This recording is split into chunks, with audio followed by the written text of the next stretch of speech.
vous dirais ce qui fait mal aujourd'hui, c'est que nos pieux prédécesseurs se sont rendus à cheval jusqu'aux limites de l'Himalaya. À cheval. Mohammed ibn al-Qasim al-Thaqafi, 17 ans.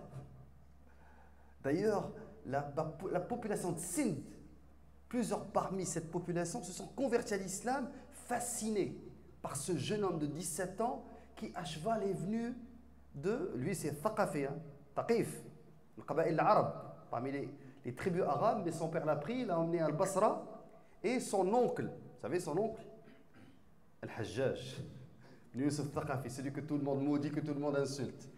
Al-Hajjaj ibn Yusuf Thaqafi va répondre à l'appel d'une femme qui a crié Wa Islamah, Wa Hajjajah. Elle a dit Ballighu al-Hajjaj anni qad usirt.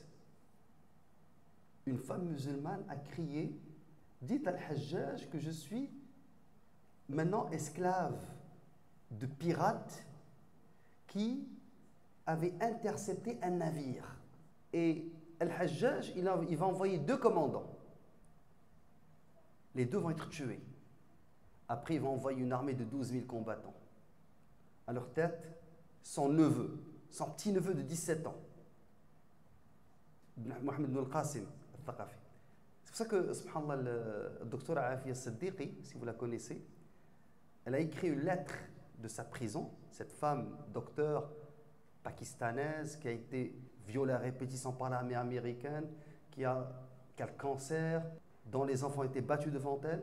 Elle a envoyé une lettre, elle l'a dit, dans cette lettre, au Ummah d'1,5 milliard. Y a-t-il pas parmi vous un homme, un seul, comme Mohammed ibn al-Qasim al-Thaqafi, juste un jeune comme lui? C'est que ses pieux prédécesseurs avaient traversé les montagnes, les mers, pour arriver à des territoires. Et nous, subhanallah, aujourd'hui, le simple fait de prendre de notre ces territoires pour nous sont loin. Donc les gens ne s'intéressent pas à Burma, ne s'intéressent pas à Turkestan, à Sharqiya, parce qu'il est ouïghour, ne s'intéressent pas à Cachemire, Cachemire Belqaf. Dans les livres de géographie arabe anciens, Cachemire ne s'écrivait pas avec le kaf. Ils ont dit on va l'écrire avec le qaf. Ils ont arabisé même le nom de la province. Alors ce qui leur paraissait proche nous apparaît aujourd'hui loin alors que nous avons tous les moyens. Subhanallah. Allah al-Musta'an. Parce que vous savez pourquoi? La première raison, c'est le nationalisme. C'est le fait que chacun, quand il s'en va prendre des nouvelles, il s'en va voir son pays d'origine, sa nation. Le nationalisme a fait en sorte qu'on a perdu ce que le Hajj essaie de faire revivre chaque année. C'est que nous sommes une seule Ummah, que tout le monde porte le même habit, qu'on prie la même prière, qu'on se dirige vers la même Kaaba, qu'on lit le même livre. Le Hajj, chaque année, essaie de nous rappeler cela. Mais, subhanallah, avec le temps, chacun, quand il rentre prendre des nouvelles, il va voir les nouvelles de son pays d'origine. Maintenant, pourquoi on parle du Cachemire? Comme l'a dit notre frère, l'Inde a révoqué le statut d'autonomie du Cachemire. En fait, l'Inde, d'une manière unilatérale, a procédé à non simplement de la révocation du statut, mais il y a 2 articles de loi. Le fameux 370 et le fameux A35. Alors, ces 2 articles de loi, qu'est-ce qu'ils prévoient? Le 370 prévoit que l'Inde accorde à la région qu'elle occupe, bien sûr, elle dit que ce n'est pas une occupation pour elle, elle lui procure une forme d'autonomie. Et cette région a le pouvoir de légiférer, de se doter de lois. Et c'est un État avec un gouvernement. Mais il est sous domination, bien sûr, indienne. Mais il a son drapeau, il est autonome, il a son gouvernement local.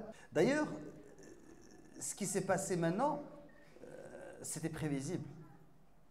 Parce qu'en décembre 2018, En décembre 2018, déjà le gouvernement indien avait révoqué le droit à un gouvernement autonome.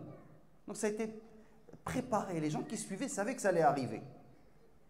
Mais la manière violente avec laquelle ça s'est déroulé, le fait de couper Internet, le téléphone, interdire les vols internationaux, demander aux touristes de sortir, fermer la région à toute présence des journalistes étrangers, ça, personne ne s'y attendait.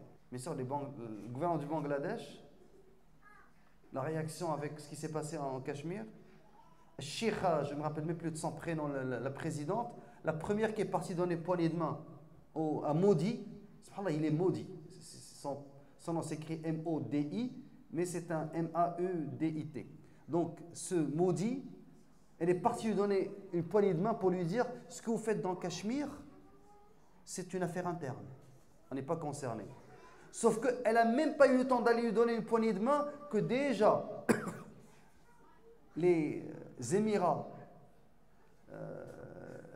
juifs unis à Dubaï ont accouru pour apporter leur soutien à l'Inde.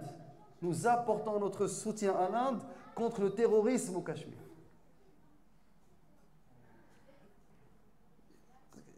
Subhanallah, c'est ce qui s'est passé en Andalousie. Chaque petit royaume court chez les croisés pour leur dire nous sommes avec vous contre les autres. C'est la même, ces gouverneurs, subhanallah, c'est la même trahison. Donc, le gouvernement du Bangladesh n'a même pas le temps d'aller dire à l'Inde on vous appuie. La première tournée qu'il va faire, le Modi, premier ministre de l'Inde, il s'en va où? À Dubaï.